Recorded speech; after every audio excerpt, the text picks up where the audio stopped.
Iran ହାତରେ ଲାଗିଛି ଆମେରିକାର ଜିଅନ୍ତା ବଙ୍କର ବଷ୍ଟର ବୋମା। ଯେଉଁ ବୋମା ମାଟି ତଳେ ଲୁଚି ରହିଥିବା ଶତ୍ରୁକୁ ନିପାତ କରିବା ପାଇଁ ତିଆରି ହୋଇଥିଲା, ସେହି ବୋମା ଏବେ ଆମେରିକା ପାଇଁ ସଙ୍କଟ ସାଜିଛି। କୁହାଯାଉଛି ଟ୍ରମ୍ପଙ୍କ ଗୋଟିଏ ଭୁଲ ନିଷ୍ପତ୍ତି ଆମେରିକାର ଦଶନ୍ଧିର ସାମରିକ ଗବେଷଣାକୁ ବିପଦକୁ ଠେଲି ଦେଇପାରେ।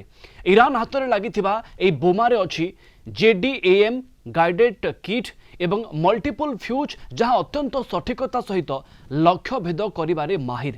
ସବୁଠୁ ବଡ଼ ଚିନ୍ତା ହେଉଛି ଏହାର ବିସ୍ଫୋରକ PBXN-109, ଯାହା ଉପରେ ଗୁଳି ବାଜିଲେ ବି ବିସ୍ଫୋରଣ ହୁଏ ନାହିଁ। ଏବେ ଇରାନ ଏହି ଧାତୁ ଏବଂ କେମିକାଲ୍ସକୁ ନେଇ ରିସର୍ଚ୍ଚ ଆରମ୍ଭ କରିଛି। ବିଶେଷଜ୍ଞଙ୍କ ମତରେ ଇରାନ ଏବେ ଜାଣିଯିବ ଯେ ଆମେରିକାର ବୋମା କେତେ ଗଭୀରତା ଯାଏ ଯାଇପାରେ।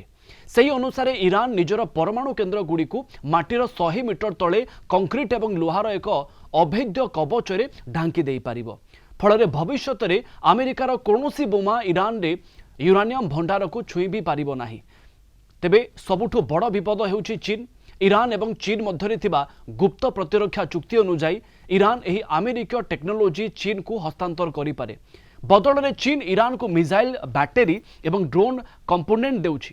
ଯଦି ଆମେରିକାର ବଙ୍କର ବଷ୍ଟର ଟେକ୍ନୋଲୋଜି ଚୀନ ପାଖକୁ ଯାଉଛି, ତେବେ ଏହା ସାରା ବିଶ୍ୱରେ ଆମେରିକାର ସାମରିକ ପ୍ରାଧାନ୍ୟକୁ ଶେଷ କରିଦେବାର ଗୋटे ଭୟଙ୍କର ଆଶଙ୍କା ମନ ଭିତରେ ତିଆରି ହେଉଛି। ए संपर्क में अधिक आलोचना करने आम सहित प्रोफेसर मानस बेहेरा अंतर्जातीय व्यापार विशेषज्ञ जोड़ी होती। प्रोफेसर बेहेरा आपन को स्वागत करी।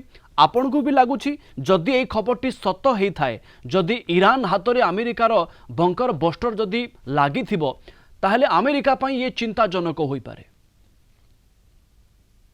निश्चय यहाँ सत घटनाटी सत्य कारण गणमाध्यम रिपोर्ट जा आईआरजी ऑलरेडी स्टेटमेंट देछि जे आम ताको न्यूट्रलाइज करूछु बा डिफ्यूज करूछु।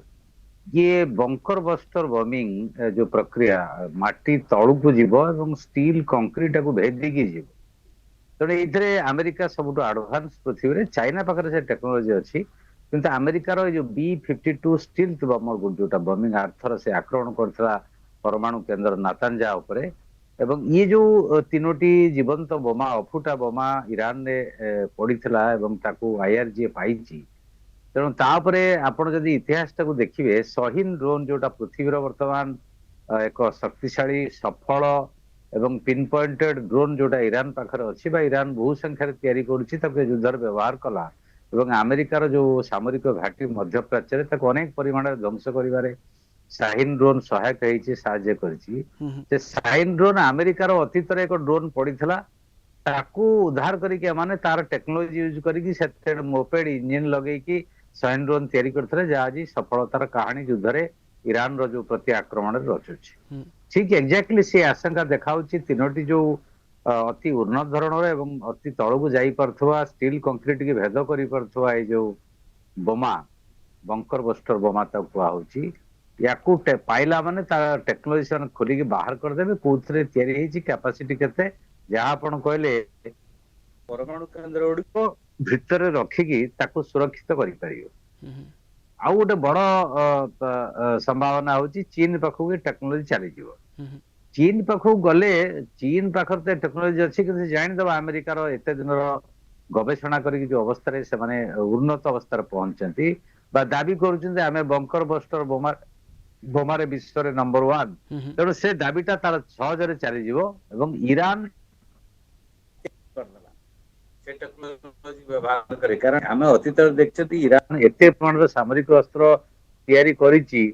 तार साइंस तार साइंटिस्ट तार इंजीनियर जदि एते उन्नत नथान से करि परत नै खाली अलगाटू धार आनी कि चीन और रशिया करि परिबे नै। तेणु इक्विपमेंट गुडा पार्ट्स गुडा आणुछि से चीन पाखरु बा रशिया पाखरु कि निजे बनौछि।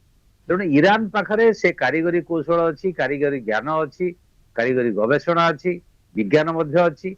तेणु एटा बड़ विपद अमेरिका पई निज जाल रे। प्रोफेसर बेहरा किंतु जेते माने आशा करूछंती ईरान एवं चीन ए बोमा सहाय्य रे आगो को केमिति माने बढ़िबे सेते कि लाभदायक ए बोमा गुड़िक ए अफुटा बोमा गुड़िक रही पारिबो कि? कारण अमेरिका निहाती जानिथिबो जदि आम बोमा गुड़िक अन्य को देश को जाउछि सेठी जीवित अवस्था रे पडुछि ताहले यार मिसयूज भी हेई पारे। केते लेवल रो सहायक होई पारिबो एवं ए संपर्क रे अमेरिका भी आशा करि पारिबा किछि एमिति स्पष्टीकरण रखि पारे? ନାଇଁ ଆମେରିକା ତ ସ୍ୱୀକାର କରିବ ନାହିଁ ବର୍ତ୍ତମାନ ତାର ଅଫୁଟା ବୋମା ପଡିଗଲା ୟୁଜ କରିପାରିଲେନି ଏଇଟା ତାର ଗୋଟେ ବଡ ବିଫଳତା। ତେଣୁ ଏକ୍ଜାକ୍ଟଲି ସେଇଟା ସେମାନେ ତିଆରି କରିଦେଇ ପାରିବ ଇରାନ କି ନାହିଁ ସେ କଥା ଆମେ କହିପାରିବାନି। କିନ୍ତୁ ସେଟା ଇନଫର୍ମେସନ ସେ ପାଇଯିବ ୟାର କାପାସିଟି କେତେ କେମିତି ତିଆରି ହଉଛି ଆକୁ କେମିତି ପ୍ରିଭେଣ୍ଟ କରିବ ତାର କାଉଣ୍ଟର ଟେକ୍ନୋଲୋଜିଟା ତା ଆଚ୍ଛା। ବିରୋଧୀ ଯୋଉ ଜ୍ଞାନ କୌଶଳ ବା କାରିଗରୀ କୌଶଳକୁ ଇରାନ କରିଦେଇ ପାରିବ ସେଇଟା ତା ପାଇଁ ପସିବଲ ହେଇଯିବ। ଏକ୍ଜାକ୍ଟଲି ବମ୍ ଟା ହୁଏତ ତିଆରି ନ କରିପାରେ କିନ୍ତୁ ଚୀନ ଆଉ ରଷିଆର ସହାୟତାରେ କରିଦେଇ ପାରିବେ। ତେଣୁ ଏଇଟା ନିଶ୍ଚିତ ଭାବରେ ଗୋଟେ ଜୀବନ୍ତ ବୋମା ତାଙ୍କୁ ଡିଫ୍ୟୁଜ କରିବାକୁ ପଡିବ କାରଣ ବିପଦ ରହିବ ନା ସେଇଟା ଫାଟିଲେ ଇରାନର ଲୋକ ବା ସେନାବାହିନୀ ଅନ୍ୟମାନେ କ୍ଷତିଗ୍ରସ୍ତ ହେବେ। ଅଲରେଡି ଆଇଆରଜି ଦାବି କଲାଣି ଯେ ଆମେ ତାକୁ ଡିଫ୍ୟୁଜ କରିଦେଇଛୁ ବୋଲି।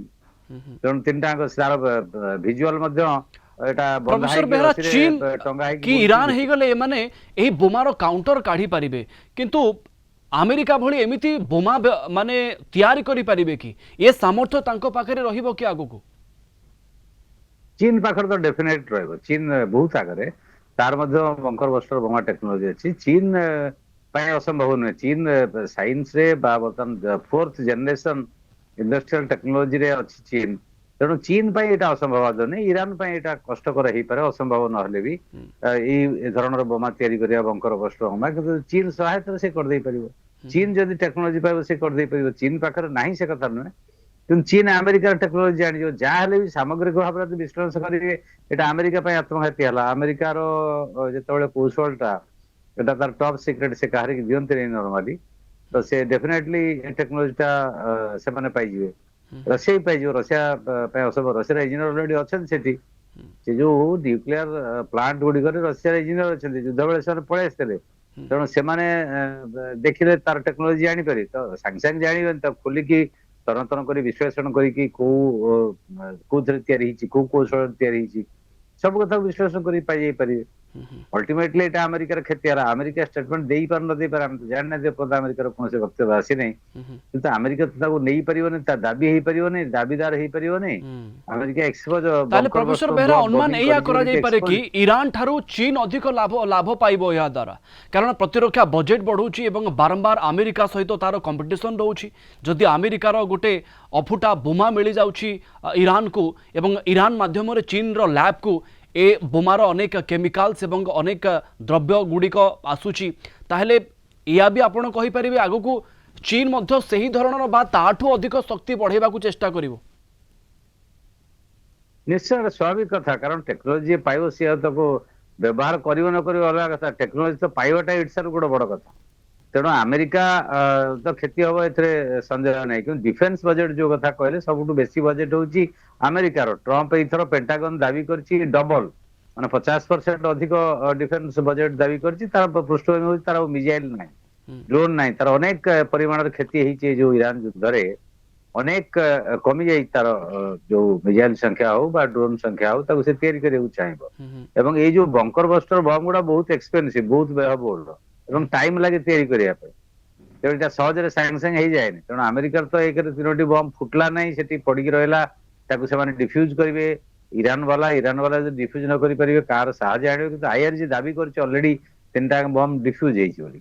ତ ଡିଫ୍ୟୁଜ ହେଇଗଲା ପରେ ତାକୁ ଖୋଲିକି ତନ୍ନ କରିକି ଦେଖିବେ ମେଟେରିଆଲ ଯୋଗିବା ଦରକାର ନାହିଁ। ସେ ଚାଇନାର ତ ଇଞ୍ଜିନିୟର ଅଛନ୍ତି ଫଟୋ ନେଇକି ଜାଣିଦେବେ ସେମାନେ କେମିତି ତାର ଟେକ୍ନୋଲୋଜି କଣ। କିନ୍ତୁ ଚୀନ ପାଖରେ ଯେ ନାହିଁ ସେ କଥା ନୁହେଁ। ଚୀନର ଆହୁରି ଶକ୍ତିଶାଳୀ ଟେକ୍ନୋଲୋଜି ଅଛି बिल्कुल କିନ୍ତୁ ଏଇଟା ଆଡିସନାଲ तेज ମିଳିଲା आगामी ତ भविष्य में ତାଙ୍କର सर ଲାଭ ये ହେଲା अमेरिकार ଡେଫିନେଟଲି। टेक्नोलोजी को चीन एवं ईरान केमती व्यवहार करते समय कह आपको अनेक अनेक धन्यवाद अधिक आलोचना प्रोफेसर मानस बेहरा अंतर्जातीय व्यापार विशेषज्ञ आम सहित जोड़ी होते।